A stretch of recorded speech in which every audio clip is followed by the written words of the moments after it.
At the Abu Dhabi Grand Prix, one of the most dramatic early moments came on the very first lap, when Oscar Piastri swept around the outside of Lando Norris to take second place.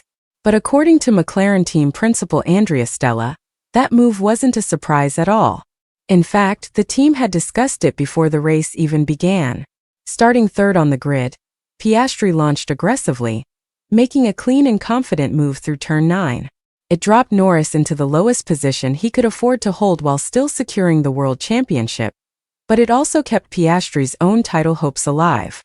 Even though McLaren has a philosophy of letting their drivers race, this specific situation had a strategic twist. Piastri was on the hard compound tire, while both Verstappen and Norris had started on the mediums. That difference opened a door McLaren wanted him to walk through. The C3 hard tire was only slightly slower than the C4 medium but much more durable. By letting Piastri run free on the harder compound, McLaren hoped he could put pressure on Verstappen during the early laps. Stella explained that the team had spoken openly about this scenario. They wanted clean racing, but they also didn't want Norris to make life difficult for Piastri, as he attempted to move into second and attack Verstappen. Stella said Norris fully supported that approach, and when Piastri executed the move, it was firm but fair, exactly as planned.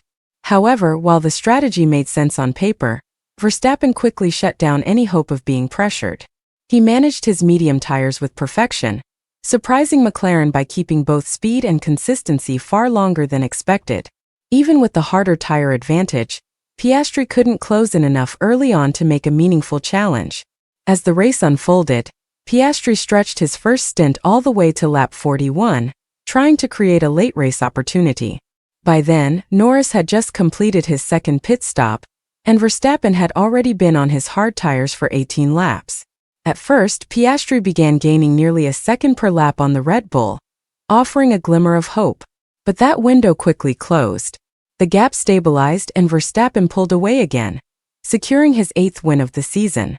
Piastri finished 12 seconds behind, while Norris crossed the line 4 seconds later, enough to celebrate his maiden World Championship in style. Stella admitted that throughout the season, Red Bull continued to be the benchmark. Even when McLaren couldn't beat them on pure pace, they succeeded where it mattered most, in the championship fight with Norris. In the end, McLaren executed smart teamwork, strong strategy, and clean racing, and it helped deliver one of the most memorable title conclusions in years.